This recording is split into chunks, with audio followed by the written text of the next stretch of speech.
Vijayawada Krishnalanka పిఎస్కు forensic team చేరుకుంది.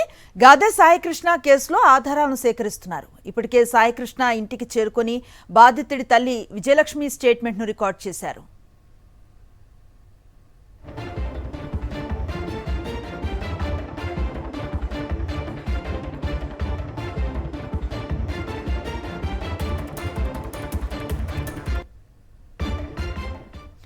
ఇదే అంశానికి సంబంధించి పూర్తి డీటెయిల్స్ అందిస్తారు మా ప్రతినిధి అశోక్. చెప్పండి, కాసేపటి క్రితమే ఈ టీం ఇక్కడికి చేరుకున్నట్లుగా తెలుస్తోంది కృష్ణలంక పోలీస్ స్టేషన్కి. ఏం జరుగుతోంది? తాజా అప్డేట్స్ ఏంటి? అనుశ్రీ, ప్రస్తుతం మనం కృష్ణలంక పోలీస్ స్టేషన్ వద్ద ఉన్నాం. ఏదైతే సాయికృష్ణ అదృశ్యం కేసు ఉందో దానికి సంబంధించి ఎట్టకేలకు నెల రోజుల తర్వాత ఆ కుటుంబం పోరాటం ఫలించిందని చెప్పుకోవచ్చు. కొంతమేర పోలీసులు ఈ కేసులో ఏదైతే ప్రధానంగా ఆరోపణలు ఎదుర్కొంటున్న సిఐ ఎవరైతే ఉన్నారో ఆయనపై కేసు నమోదు చేశారో అదే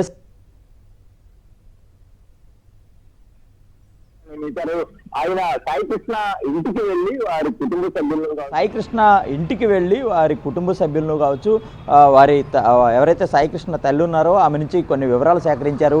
ఏ రోజైతే మే 9వ తేదీన సాయికృష్ణను పోలీసులు తీసుకువెళ్లారో ఆ రోజు నుంచి ఇప్పటి వరకు కూడా వారు పోలీస్ స్టేషన్కి ఎన్నిసార్లు తిరిగారు, అలాగే పోలీసులకు తమ గోడును చెప్పుకున్నప్పుడు కూడా వాళ్ళు ఎలా వ్యవహరించారు, ఈ గడిచిన ఈ నెల రోజులకి ఏం జరిగింది అనేది కూడా వారి నుంచి కూడా వివరాలు సేకరిస్తున్న పరిస్థితి.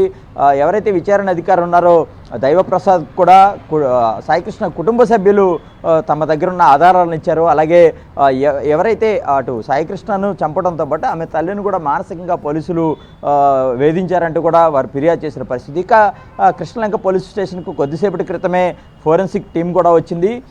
ఏదైతే ఈ సాయికృష్ణ కేసుకు సంబంధించి ఇప్పటి వరకు కూడా ఉన్న ఆధారాలు ఏమున్నాయి, దీనికి సంబంధించి ఏ ఆధారాలు ఉన్నాయని కూడా సేకరించేందుకు పనిలో భాగంగానే వారు వచ్చారని చెప్పుకోవచ్చు. ఇక ఈ కేసుకు సంబంధించి ఇప్పటికే బెజవాడ బార్ అసోసియేషన్కి సంబంధించిన హ్యూమన్ రైట్స్ కమిటీ కూడా కోర్టులో 2 పిల్లను దాఖలు చేసింది. మే 9వ తేదీ నుంచి ఈ రోజు వరకు కూడా కృష్ణలంక పోలీస్ స్టేషన్లో ఉన్న సీసీ కెమెరాల ఫుటేజ్ను భద్రపరచాలి. అలాగే సాయికృష్ణతో పాటు సాయికృష్ణ తల్లికి సంబంధించిన ఫోన్ కాల్స్ కావచ్చు, లొకేషన్స్ను కూడా ఈ స్టేషన్కి వచ్చిన క్రమంలోనే ఆ లొకేషన్స్ను కూడా భద్రపరచాలి, సీడీ రికార్డులను కూడా మొత్తం భద్రపరచాలని చెప్పి కూడా కోర్టును ఆశ్రయించారు. కోర్టు కూడా హ్యూమన్ రైట్స్కు అనుకూలంగానే ఆదేశాలను జారీ చేసిన పరిస్థితి. ఈ ఓవరాల్ క్రమంలో ఈ కేసుకు సంబంధించి ఇప్పుడు పూర్తిగా పోలీసుల చుట్టూ ఉచ్చు బిగుసుకుంటుందని చెప్పుకోవచ్చు. ఈ క్రమంలోనే ఫోరెన్సిక్ బృందం కూడా కొద్దిసేపటి క్రితమే స్టేషన్కి వచ్చింది. దీనికి సంబంధించి ఆధారాలను సేకరించే పనిలో పడింది. స్టేషన్ లోపల ప్రధానంగా ఈ ఏదైతే కృష్ణలంక పోలీస్ స్టేషన్ ఉందో ఇందులో ఒక ప్రత్యేకంగా 2వ అంతస్తును ఎవరైనా అరెస్ట్ చేసి తీసుకొచ్చినప్పుడు వారిని వేధించడానికి ఉపయోగిస్తున్నారన్న ఒక ఆరోపణలు ఉన్న నేపథ్యంలో వీరు పూర్తి స్థాయిలో ఈ మొత్తం స్టేషన్ మొత్తాన్ని కూడా పరిశీలిస్తున్నారు.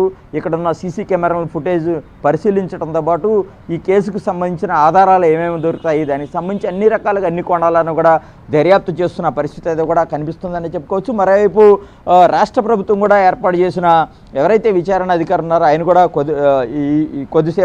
కొద్దిసేపట్లోనే కృష్ణలంక పోలీస్ స్టేషన్ కూడా వస్తారనేది కూడా కొంత సమాచారం అయితే ఉందని చెప్పుకోవచ్చు. ప్రధానంగా ఈ అంశానికి సంబంధించి పెద్ద ఎత్తున పోలీసులు ఆరోపణలు ఎదుర్కొంటున్నారు. ముఖ్యంగా కృష్ణలంక సంబంధించిన సిఐ నాగరాజు కావచ్చు, లేదంటే మిగిలిన సిబ్బంది తీవ్రమైన ఆరోపణలు ఎదుర్కొంటున్న నేపథ్యంలో దీనికి సంబంధించి పూర్తి స్థాయిలో దర్యాప్తు అయితే కూడా మొదలుపెట్టేందుకు పోలీసులు రంగంలోకి దిగారనేది మనకి ప్రస్తుతం తెలుస్తోంది.